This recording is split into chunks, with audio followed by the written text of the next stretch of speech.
Peter Revesz is a professor of computing at Nebraska University who has a YouTube channel as well as an interview where he claims to have deciphered Linear A. Linear A, for those who don't know, is one of the two writing systems created by the Minoan civilization, along with Minoan hieroglyphs being the other. While I am not a professional, nor do I have a degree in linguistics, Mr. Revesz makes several blatant errors that someone who's even merely a fan of history, such as myself, can see. And the more research one does, the more holes in his proposals are found, I think. I don't consider myself a history YouTuber, and my channel is primarily dedicated towards video game discussion. However, as a huge fan of history and a massive consumer of history content on YouTube, there were a couple spots in history I wanted to cover that I didn't see getting talked about much, if at all. As such, I started a 3-part video series on the history of the island of Crete. Sadly, though, the content in the first video of the series turned out to be, in hindsight, inaccurate. And Dr. Revesz is the person who spread the misinformation that misled me, quite ironically. Therefore, I can personally attest that debunking his claims are relevant in order to help others not be misled in a similar manner, such as myself. In his video, Breakthrough Decipherment of Minoan Linear A and Cretan Hieroglyphs, which has over 110,000 views, he bases his claim on decipherment by saying his similarities matrix can reveal the phonetic values of the Linear A script.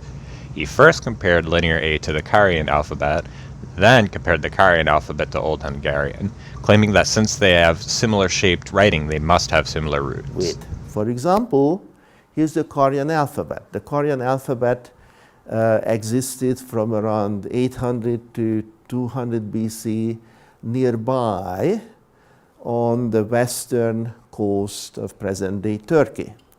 So this is a very good candidate alphabet to have a relationship with the Minoan scripts. This statement has two flaws. First off, just because two scripts have similar shapes, that doesn't mean they share a history necessarily. If that were the case, we could use Linear B to decipher Linear A, but obviously that hasn't happened. Script style is usually far more dictated by proximity to other cultures' writing systems than a similar verbal linguistic root. Polish is far more similar to Old Church Slavonic than Latin, yet it uses the Latin script, not Cyrillic. And Maltese is far closer to Arabic than Latin, yet it also uses the Latin script. And then secondly, 800 BC is around 600 years after the fall of the Minoans, which tends to be put around 1400 BC by most scholars, meaning the likelihood of the Carian alphabet could have had any influence directly from Linear A is practically zero. Comparing it to Old Hungarian afterwards is an even more massive false equivalence. We know the history of Old Hungarian. It is descended from the Aramaic alphabet, which simply cannot be descended from the Minoan language based on literally not even existing until roughly 800 BC. Additionally, he's comparing two alphabets to a mixed syllabic and logographic script, which has obvious flaws as they are entirely different systems of communicating sounds and forming word structure. Antaras Sorotas, I hope I'm pronouncing that right, a historian, linguist, and professor of Hungarian history for over 30 years, published a book over 30 years ago in 1987.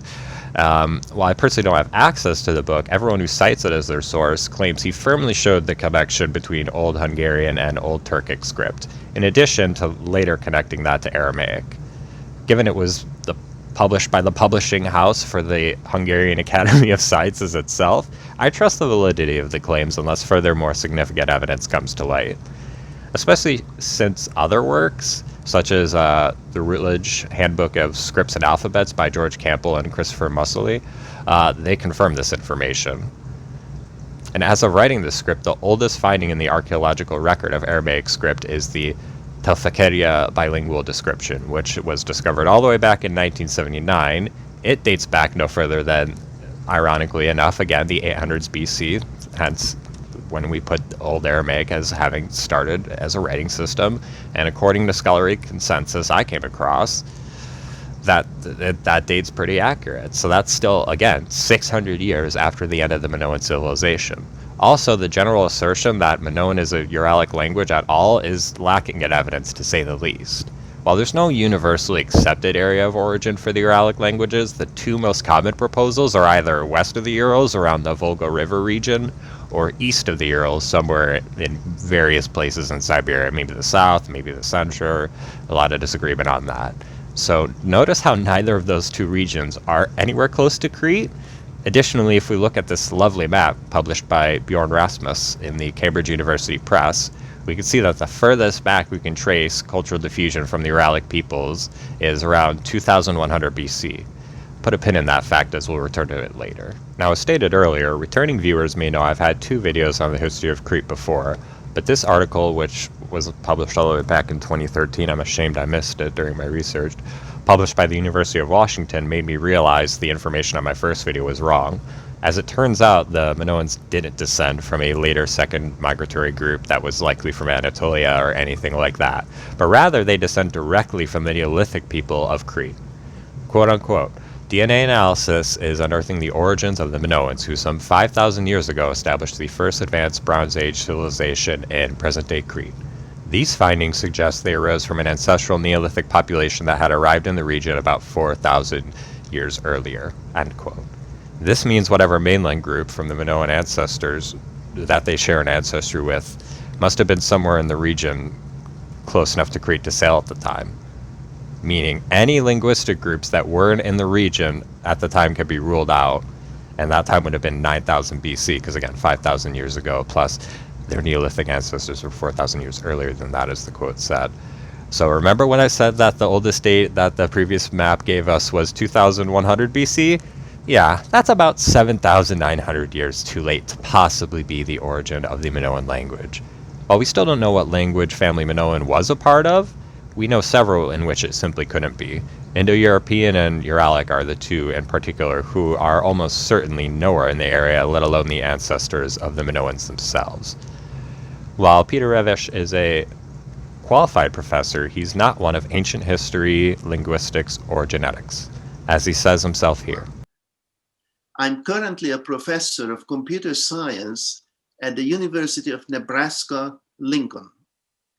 My specialties are data science, bioinformatics, and computational linguistics. Since I was a Fulbright scholar at the University of Athens in 2008, I use my expertise to study Minoan genetics and writing. The video that is from, unfortunately, has hundreds of thousands of views as well. Thankfully, many comments are skeptical of him at best, pointing out his potential bias and wrongly trying to connect the Minoans with the Uralic peoples. Sadly, however, many comments seem to accept his inaccurate claims or even outright thank him for them. My own research came to the conclusion that these early and middle Minoans were 2 different groups of people. And I base my research on the following: ancient DNA, art motifs, vowel harmony analysis, script similarity, etymology, and decipherment of Minoan inscriptions. As stated before, he's a professor of computer science, not genetics, nor history, nor linguistics for that matter. As the article I cited from Washington University stated earlier, the Minoans descended from their Neolithic ancestors. Thus we know the early and middle Minoans were in fact the same group of people. When it comes to the claim about art motifs, again, even my amateur eyes can see the flaws. Minoan art is clearly most related to Egyptian art, if anything, because they traded a lot with the Egyptians and thus had significant cultural exchange. I mean, see for yourself, look at it. In other words, while saying his research being based off of quote-unquote ancient DNA, art motifs, vowel harmony, script similarity, etymology, and decipherment, end quote, may sound impressive, all of it is false. In addition, as stated several times before, there is no Minoan alphabetic writing system, so comparing it to alphabet seems misplaced. We've deciphered linear B, which descends from linear A, according to all linguists that I've read work from, and it's a syllabary with some logographs mixed in. Kind of like the Japanese writing system, which combines kanji, aka the logographs, with katakana and hiragana, aka the syllabaries. Given the visual similarities between linear A and B, the timeline of the archaeological record, and the geographic proximity of Crete and mainland Greece, we can reasonably deduce that linear A is a similar writing system to linear B structurally. That is to say, it's likely also a mixed logographic and syllabic script. Even if we had never deciphered linear B, the sheer amount of symbols used in linear A practically rules out an alphabet here. I mean, the largest alphabet on Earth that we know of is that of the Khmer language, which has 74 letters. Meanwhile, simply one page of linear A symbols has well over 100 symbols, unique ones total. This, again, is not typical of a alphabet, but is rather more typical of a non-alphabetic writing system. Lastly, his method of comparing scripts is, to put it bluntly, completely antithetical to actual understanding and decipherment of historical texts. He creates a chart of shapes that can make up a symbol and compares it to the old Hungarian alphabet with a select handful of linear A letters. According to him, the similarities of how many as well as what type of symbols in each letter demonstrate a connection between the two scripts. While this chart may look very analytical and insightful, not only has he cherry-picked the linear A symbols that coincidentally have the most similarities, leaving out the ones that, even by his own method, don't match at all, but think about what this argument presumes. It assumes that shape similarity in script correlates with verbal linguistic similarity, which simply isn't true. In addition, perhaps I'm merely misunderstanding him, but I simply can't see where he got his numbers from. I tried replicating his results using the same examples based on his limited description of his own methods, but I couldn't make the math work. His example cites these two symbols as having both some curved line when they clearly do not, nor 2 or 3 legs, nor does this have 3 wedges. I'm led to presume that he arbitrarily scored each based on a scale of 1 to 13 based purely on how similar they look to him, as he doesn't specify all the criteria that could give similarity points in the system. And many of these symbols have way less than 13 aspects in their shape as well, so again, I can't see where he's got his numbers from, because that couldn't be the method either of just counting how many aspects are in each and then, matching them on the similarities. According to his own system, this symbol that is simply the shape of a sideways V, or Greek lambda, has more in common with this symbol that looks like a Y than this symbol, which is literally the same as it, just turned at a different angle. It simply doesn't make sense. As such, I'm in a difficult position, as I wanted to demonstrate his system doesn't hold up to scrutiny when used on other languages, but the fact of the matter is, this is literally a non-functional system, so I can't even show his system fails to properly inform us about the phonetic values of what each symbol is. To be as thorough as possible, rather than abandoning trying to demonstrate the system in practice, I'm going to make some well-faith changes, as many well-faith changes to it as possible to make it work. Sadly, you must take this exercise obviously with a colossal grain of salt, due to the previously described difficulties with actually being able to replicate his own results using his own system. And I'm making this a percentage-based system instead, and the higher number of lines in which each symbol shares that are similar, the higher the score. Inversion does not deduct points, by the way. So for example, let's compare the lambda in the Greek alphabet and the letter V in English. Lambda has only 3 aspects at most. First is the left line, second is the right line, and the third aspect, you could argue, is, and it's an important distinction that I've learned since trying my hand at Japanese class this semester, is that the 2 lines are physically connected, making one single shape. Thus, we will score the V out of 3 for those 3 aspects.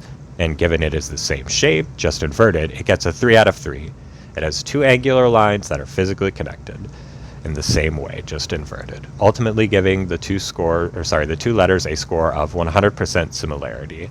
Again, this is my best effort to, in good faith, try and replicate his system to demonstrate it doesn't work, because I couldn't replicate his numbers. Now let's compare some modern scripts to see if my recreation of his system holds up. We'll first compare Georgian and Thai. Here you can see the countless similarities between the two. Yeah, I don't know any linguist that would genuinely argue that Thai and Georgian are somehow closely related. And for a comparison, let's compare Georgian with Armenian next. Here you can see that despite far more cultural interaction and loanwords with the Armenian language than Thai, these scripts actually share less similarities than the previous comparison. However, yet again, linguists aren't arguing that Thai had more cultural exchange with Georgian than Armenian did, and for good reason. In conclusion, Peter Revesz hasn't deciphered linear A. His genetic analysis disagrees with the consensus, His method of script analysis has no linguistic basis.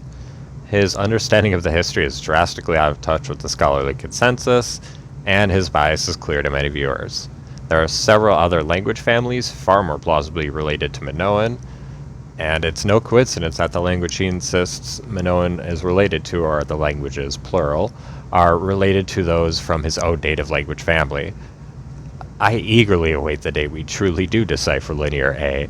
It is such a point of interest for me. I've genuinely considered changing career paths multiple times to try my best to decipher it myself someday. But as much as I await that day, we can confidently say Peter Revesz hasn't brought that day upon us. Thank you for watching. I love you all. Any critiques or corrections, feel free to leave them down in the comments, and hope you have a good day.